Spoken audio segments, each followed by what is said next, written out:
제가 우리 교회 성도들 얼굴을 다 몰라서 일어났던 아주 재미있는 이야기가, 아주 미안한 이야기가 하나 있습니다.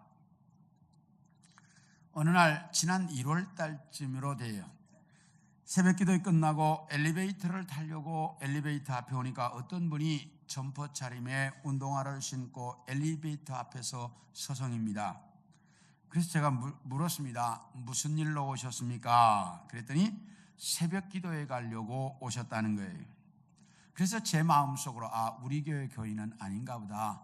우리 교회 교인이라면 새벽기도가 몇 시에 시작하는지 어디서 하는지를 대충 아는데 이걸 전혀 모르는 것 보니까 우리 교회 교인은 아닌가 보다, 이렇게 생각을 하고 제가 물었습니다. 그런데 왜 엘리베이터를 타시려고 합니까? 그랬더니 본당에서 새벽기도 하는 줄 알고 엘리베이터 타고 본당으로 올라가려고 그런다는 거예요. 그래서 새벽기도에는 본당에서 드리지 않고 지하 예배실에서 드립니다.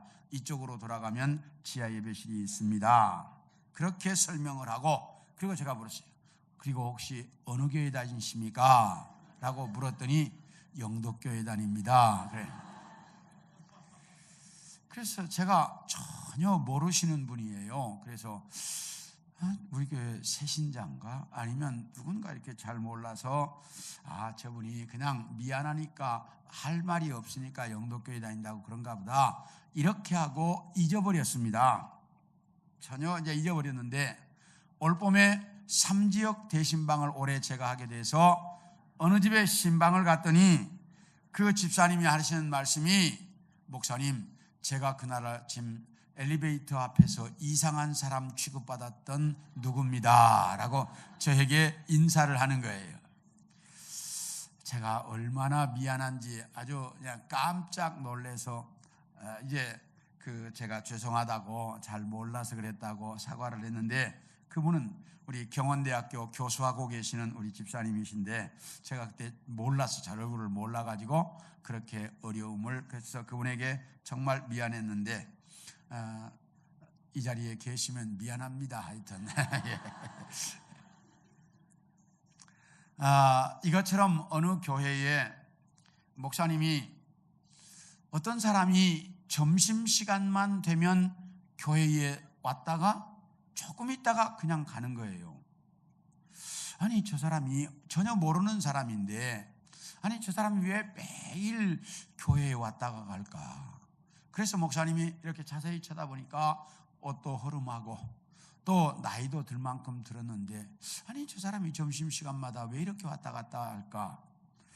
좀 이상한 생각이 들어서 교회 직원에게 이야기했습니다. 저분이 누구인지 좀 알아봐라. 그래서 교회 직원이 가서, 아저씨, 무슨 일로 점심시간만 되면 교회에 왔다 갔다 하십니까? 아니, 교인이 교회 오는데 뭐 잘못했어요? 이분이 이러는 거예요. 그러니까, 그럼 우리 교회 교인입니까? 예, 이 교회 교인입니다. 근데 왜 점심시간에 그렇게 오셨다가 매일 점심시간만 왔다 갔다 하십니까? 그러니까, 기도하러 왔습니다. 그러는 거예요. 아니, 기도하러 왔는데 그렇게 그냥 1분도 안 돼서 금방 들어갔다 나갑니까? 기도하러 온 것 같지가 않은데요. 근데 그거요, 내가 기도할 줄을 몰라가지고 교회에 와가지고 딱 앉아서 예수님 저 왔습니다, 그리고 그냥 간다는 거야. 기도할 줄을 모르니까 딱 교회 와가지고 딱 앉아서 예수님 나 오늘 또 나왔습니다, 그리고 그냥 간다는 거야. 그래서 그렇게 1분도 안 되니까 들어와서 앉아서 그러고 가는 거예요, 매일. 그러니까 그렇게 기도하고 하는데 그런가 보다 해서 목사님도 이해를 했습니다. 그리고 얼마가 지났는데 이분이 안 보이는 거예요. 이제 점심시간에 안 오는 거야. 그래서 왜 안 올까 궁금하다 이러다가 며칠 계속해서 안 보이니까 물었습니다. 직원들에게 그분이 왜 안 보이는지 좀 알아봐라. 그랬더니 교통사고를 당해서 병원에 입원해 있다는 거예요. 그래? 그럼 그분이 신방 한번 가자. 그래가지고 목사님이 병실로 찾아갔는데 교통사고 당한 사람이 막 싱글벙글 다 좋아하는 거예요. 그래서 간호사한테 물었어요. 아니, 저분에게 뭐 좋은 일이 있냐고. 그러니까 아니요, 저분 찾아오는 건 오늘 목사님이 처음입니다. 한 번도, 저분이 입원한 지가 꽤 됐는데 하루도 누구도 찾아온 사람 없고 음료수 하나 사오는 사람도 없어요. 근데 왜 저렇게 좋아요? 그런데 다 싱글벙글이라는 거예요. 그래서 간호사가 물었대요. 아니 아저씨 뭐 좋은 일이 있어요? 그러니까 있지. 아니 찾아오는 사람도 없고 뭐 아무것도 없는데 뭐가 그렇게 좋습니까? 매일 낮 12시만 되면 찾아오는 사람이 있어 이러더라는 거예요. 아니 아무도 없는데, 내가 볼 때 아무도 오는 사람이 없는데 누가 찾아와요? 그러니까 매일 낮 12시만 되면 우리 예수님이 나를 찾아와 가지고 나야 나 예수야 그러면서 얼굴 등 한번 두드려주고 가신다는 거야. 그러니 내가 안 좋을 리가 있냐고 그렇게 싱글벙글 하시더라는 거예요. 기도할 줄을 몰라서 예수님 저 왔습니다. 그러니까 예수님 뭐라고요? 와가지고 나야 나 예수야 그러고 가시더래. 이렇게 예수님께서는 기도할 줄 모르는 사람들에게도 언제나 응답하신다. 그러면서 오늘 본문에서 예수님께서 우리에게 너희가 이 땅에서 믿음으로 살아가는 동안 어떻게 기도해야 한다라고 기도하는 것에 대해서 가르치시고 있습니다. 그래서 오늘은 여러분들과 함께 기도에 대한 말씀을 나누려고 합니다. 첫째, 따라하시죠. 쉬지 말고 기도해라. 우리 다 같이 7절과 8절을 보겠습니다. 시작. 하물며 하나님께서 그 밤낮 부르짖는 택하신 자들의 원한을 풀어주지 아니하시겠느냐? 그들에게 오래 참으시겠느냐? 내가 너희에게 이르노니 속히 그 원한을 풀어주시리라. 그러나 인자가 올 때에 세상에서 믿음을 보겠느냐 아시니라. 이게 무슨 말씀이냐면 예수님께서 비유로 가르치신 말씀입니다. 어느 도시에 하나님도 두려워하지 않고 사람을 무시하는 한 재판장이 있었다라고 말합니다. 이런 재판장을 우리는 뭐라고 이야기하느냐? 자기밖에 모르는 사람, 아나무인, 그리고 영어로 에고이스트라고 이야기합니다. 크리스틴 톰백이라고 하는 유명한 사회학자가 자기애적 사회에 관하여 라고 하는 책을 썼는데 그 책 속에 이런 말을 하고 있습니다. 21세기는 나르시즘이 유행병처럼 번져갈 것이다. 뭐가요? 나르시즘이. 그러면 나르시즘이 뭐냐? 이건 그리스 로마 신화에 나오는 이야기인데요. 나르키소스라고 하는 미소년이 어느 날 세수하려고 물가에 갔다가 보니까 물속에 비친 자기 얼굴인데 물속에 비친 사람의 모습이 너무너무 아름답게 생겼으니까 그 소년 만나러 간다고 물속에 들어가고 아직도 못 나왔대. 그래서 그때 생겨난 말이 나르시즘.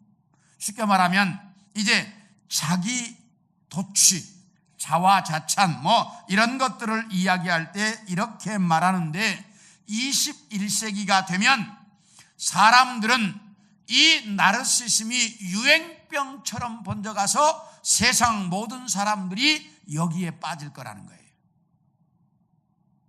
그런데 실제로 우리가 살고 있는 세상을 보면 그렇게 변해가고 있는 것 같습니다.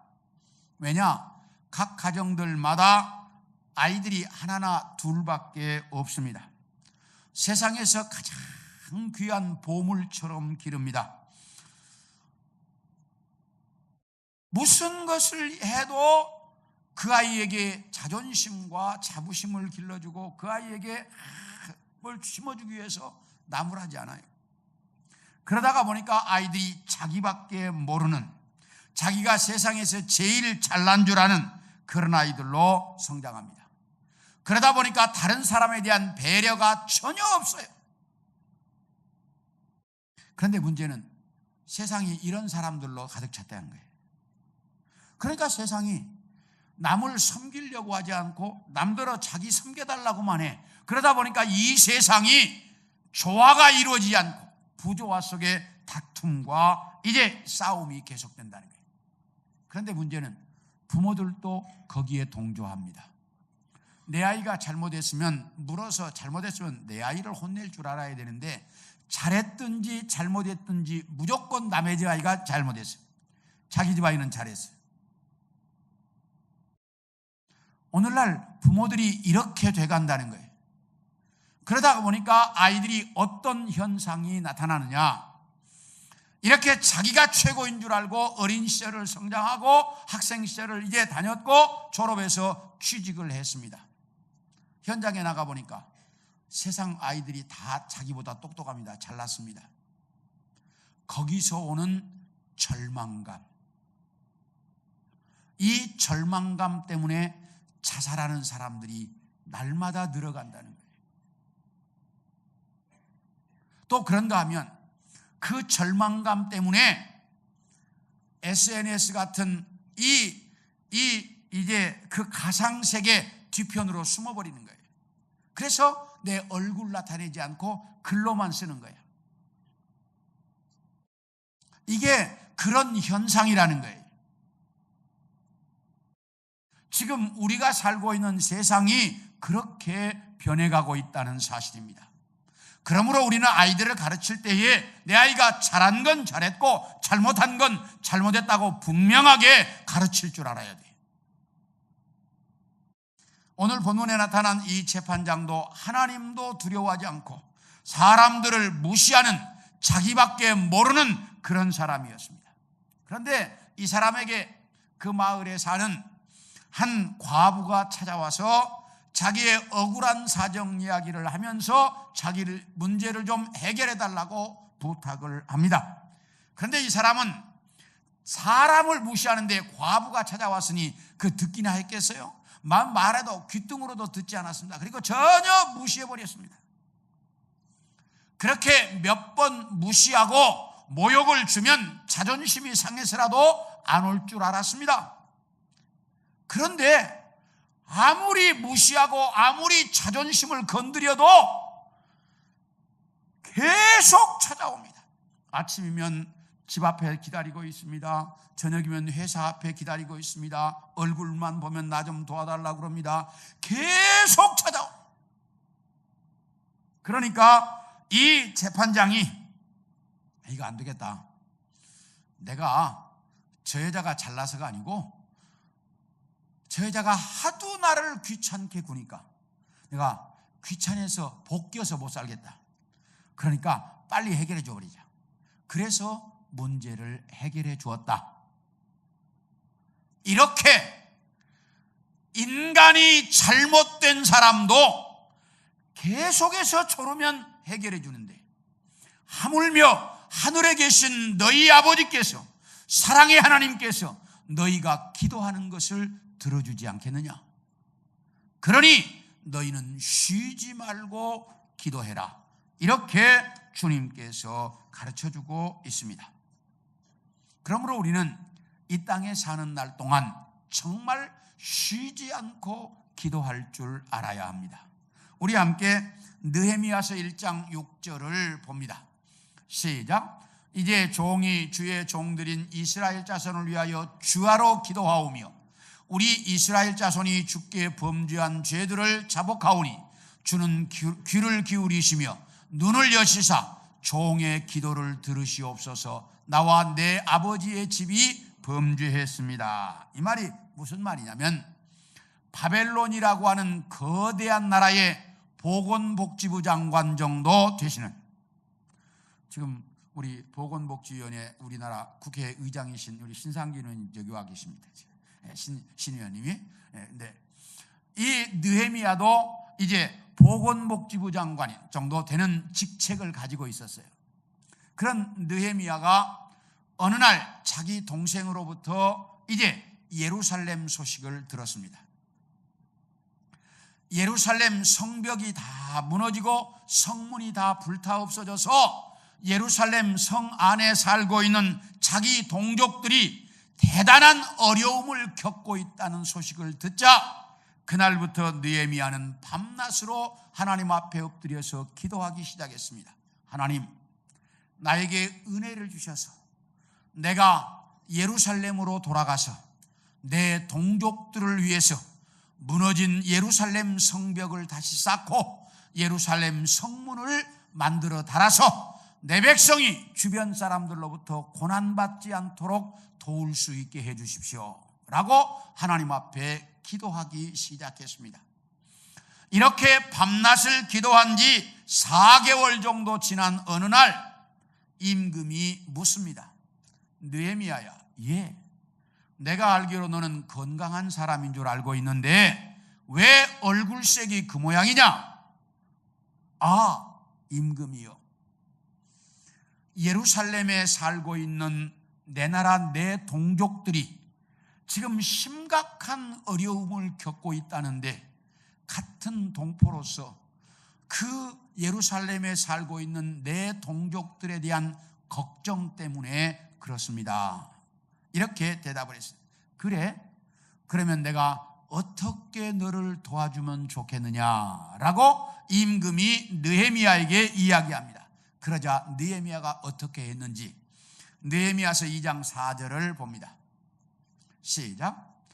왕이 내게 이르시되 그러면 네가 무엇을 원하느냐 하시기로 내가 곧 하늘의 하나님께 뭐하고? 묵도하고. 묵도가 뭐예요? 말없이 기도하는 거죠. 그게 이제 기도하는 거예요. 자, 임금이 내가 너를 어떻게 도와주면 좋겠느냐 그랬더니 느헤미야가 기도했어요. 저는 이 느헤미야의 묵도를 자주 생각합니다. 자, 묻겠습니다. 이때 느헤미야가 묵도하면서 눈을 뜨고 기도했을까요? 눈을 감고 기도했을까요? 성경을 읽으면서 그냥 읽으면 재미 하나도 없어요. 이런 걸 자꾸 생각해야 재미있어요. 느헤미야가 눈을 뜨고 기도했을까? 눈을 감고 기도했을까? 아마 눈을 뜨고 기도했을 거예요. 왜? 지금 뭐 하고 있는 중이에요? 임금과 뭐 하고 있는 중이야? 대화하고 있는 중이야. 그런데 임금 앞에서 느헤미야가 갑자기 눈 감고 기도하고 있으면 임금이 뭐라고 그러겠어? 너 지금 뭐 하냐? 이래버리면 모든 게 다 끝나잖아. 그러니까 지혜로운 느헤미야가 눈 감고 기도하지 않고 눈 뜨고 간단하게 기도했을 거야. 그러면 뭐라고 기도했을까요, 느헤미야가? 네? 한 번도 생각해 보지 않았죠? 이제 느헤미야가 뭐라고 기도했을까? 제가 곰곰이 이 본문을 이제 자주 생각하는데 저는 뭐라고 기도했을까? 하나님 나 좀 도와주십시오. 그랬거나 아니면 하나님 지혜를 주십시오. 그랬거나 아니면 하나님 나 예루살렘 성벽 쌓아야 됩니다. 성벽 쌓게 해주세요. 이건 너무 길어. 아마 그때는 간단하게 한마디 기도했을 것 같아요. 뭐라고 기도했을까? 이제 제가 이 본문을 자주 생각하는 이유는 저도 우리 성도들이 저를 찾아와서 상담할 때라든지 성도들과 이야기할 때라든지 자주 대화 중에 기도해요. 하나님, 이 성도가 지금 이런 문제인데 내가 어떻게 말을 해줘야 하나님의 뜻에 합당할까요? 내가 무슨 말을 해야 이 성도의 마음에 위로가 될까요?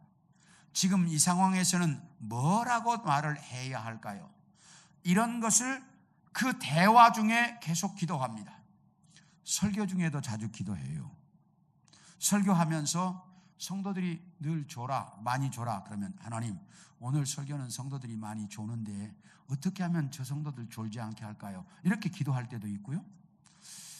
설교하는데 분위기가 별로 안 좋아. 그러면 하나님, 오늘은 성령께서 역사해 주십시오.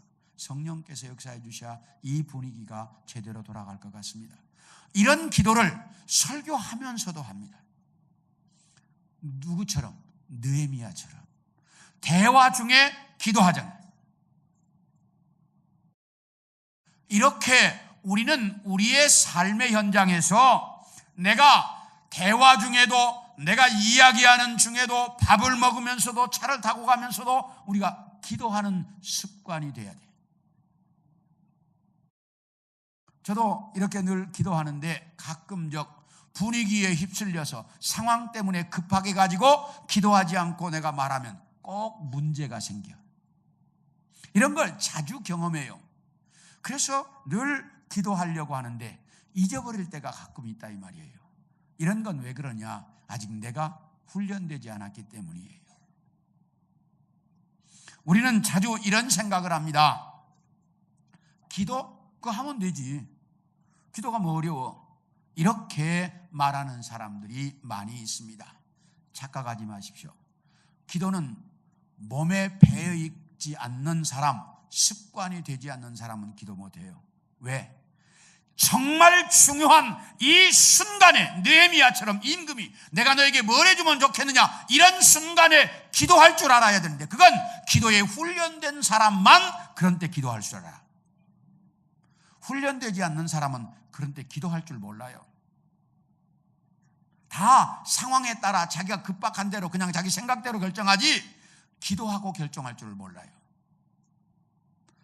기도로 훈련되어 있거나 기도가 몸에 젖어 있는 사람, 이런 사람들만이 그런 절박한 순간에, 급박한 순간에, 곧짧은 순간에도 기도할 줄 안다는 거예요.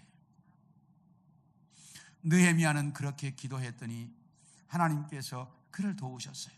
임금이 내가 널 뭘 해주면 좋겠냐? 느헤미야가 딱 기도하고, 임금이여 나를 예루살렘으로 올려보내서 예루살렘에 가서 예루살렘 성벽을 쌓게 해주십시오.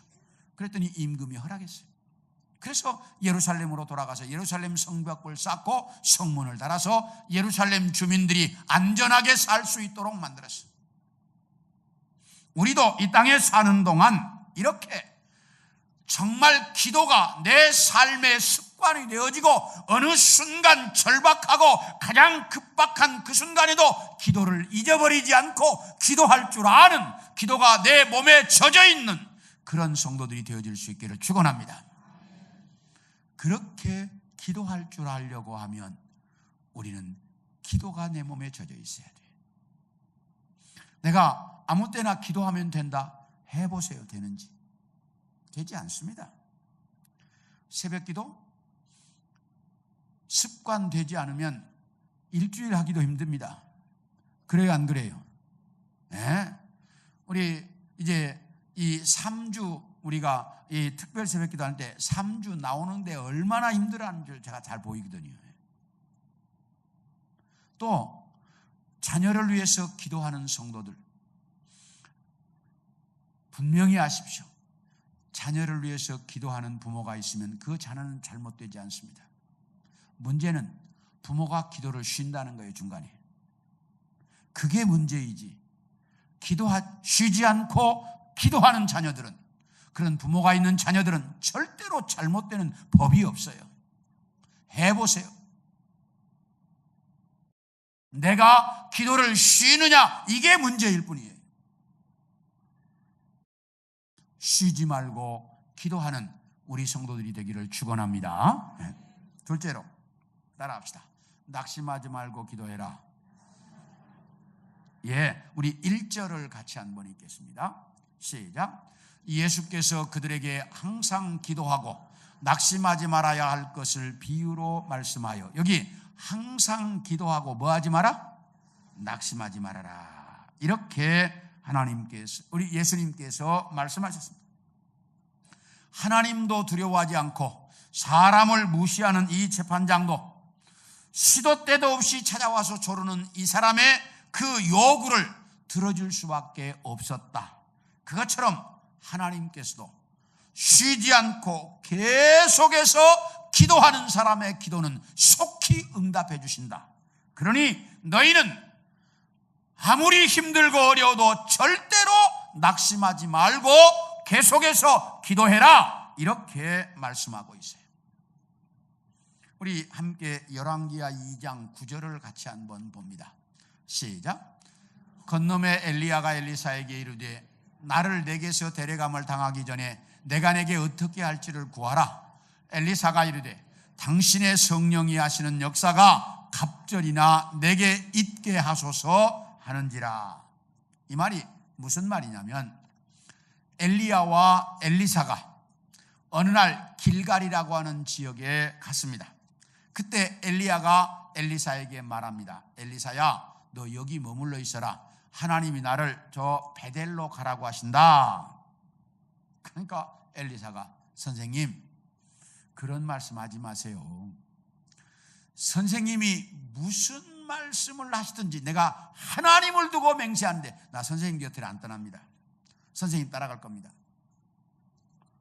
그러면서 엘리사가 껌딱지처럼 딱 붙어가지고 엘리야를 따라다니는 거예요. 그래서 베델로 따라갔습니다. 베델 가서 엘리야가 말합니다. 엘리사야, 너 여기 있어라. 하나님이 나를 여리고로 보내신다. 아니 선생님이 무슨 말씀을 해도 나는 선생님 안 떨어진다니까요.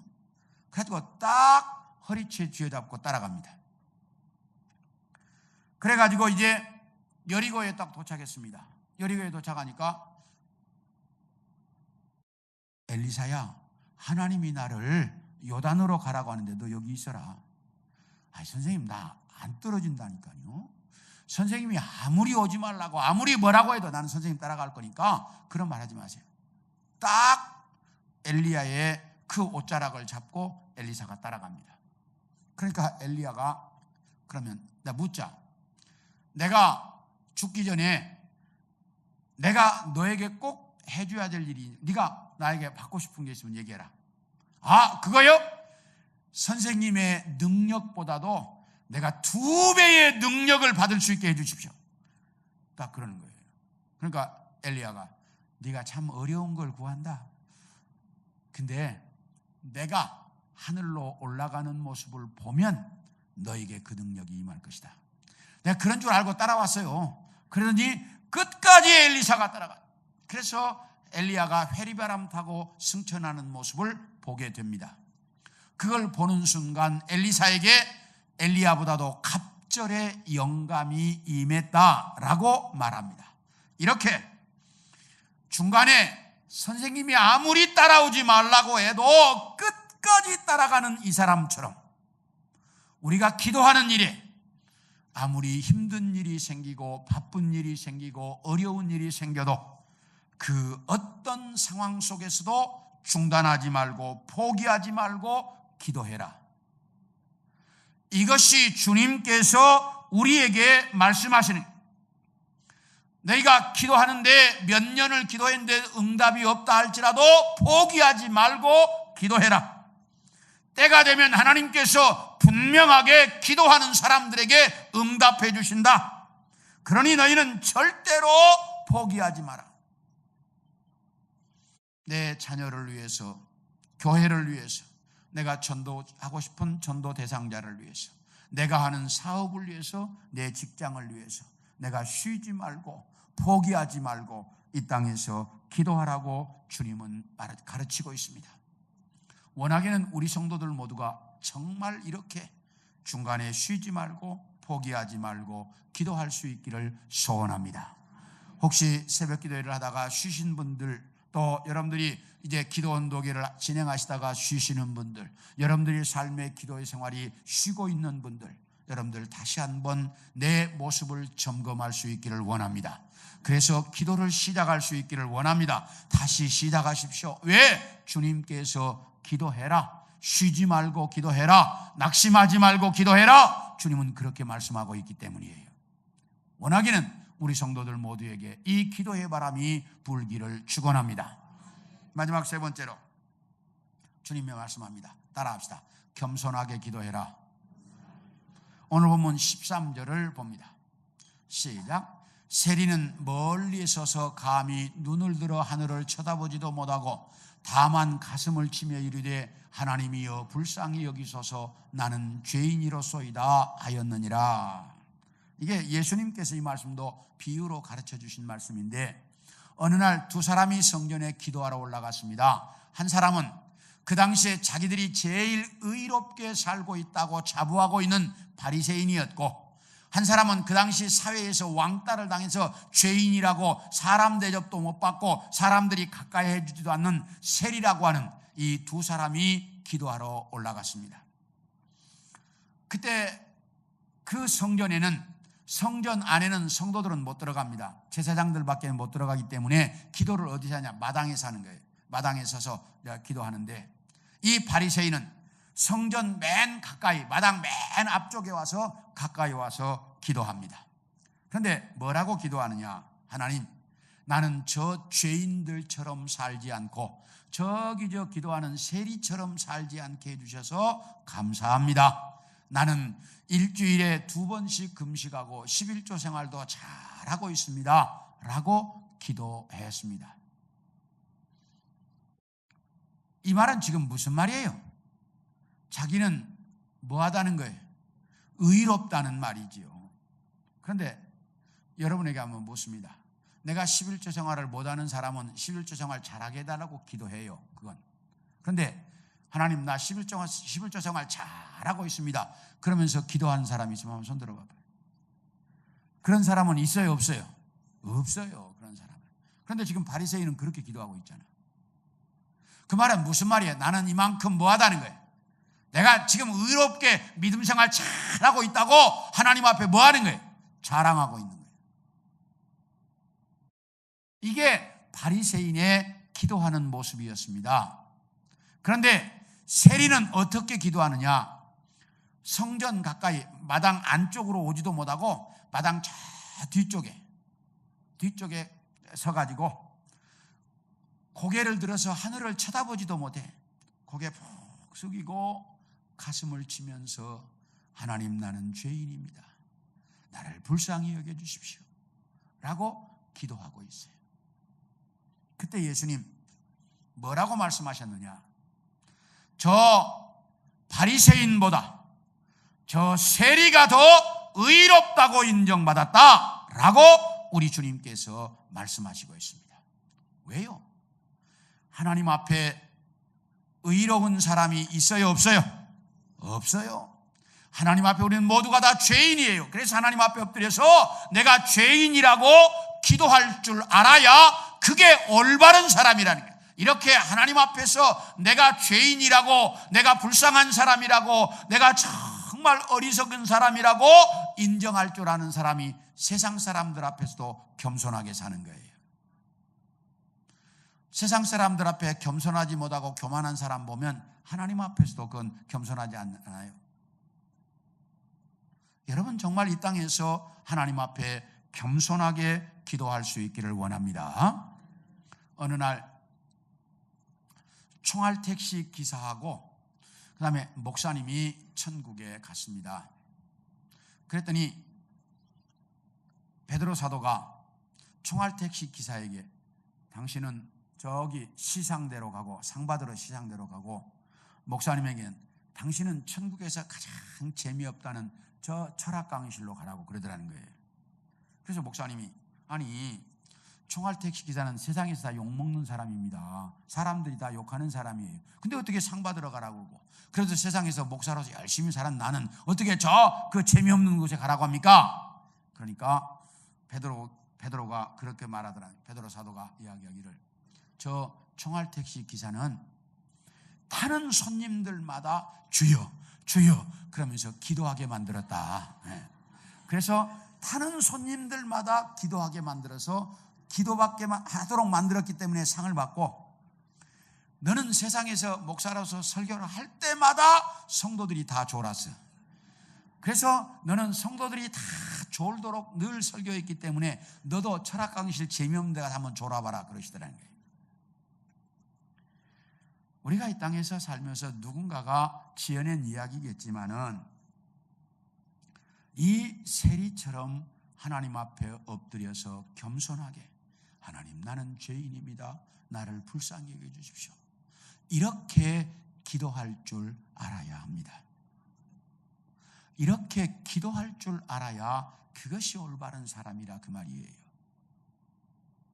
사랑하는 성도 여러분, 우리는 이 땅에서 정말 하나님 앞에 엎드려서 겸손하게 기도하는 성도들이 되기를 소원합니다. 여러분들이 이제 정말 이 땅에서 쉬지 말고 낙심하지 말고 기도하십시오. 성도들에게 이야기할 때만 다 합니다. 목사님, 기도에 대해서 귀에 못이 박히도록 들었습니다. 기도 맨날 하는 이야기입니다. 그래요. 아니, 여러분이 들은 줄 알고 여러분들이 많이 알고 있는 줄 알아요. 그런데 문제는 기도하지 않는다는 거예요. 들으면 뭐합니까? 알고 있으면 뭐합니까? 내가 기도해야 하는 거예요. 우리가 기도하지 않는다는 거예요. 원하기는 우리 성도들 모두가 정말 기도하는 것이 내 몸에 젖도록, 내가 기도하는 것이 내 삶의 습관이 되도록 여러분들이 기도의 촛불을 다시 켜고 기도의 무릎을 다시 세우고 하나님 앞에 기도하는 우리 성도들이 되기를 축원합니다. 우리 성도들이 되기를 소원합니다.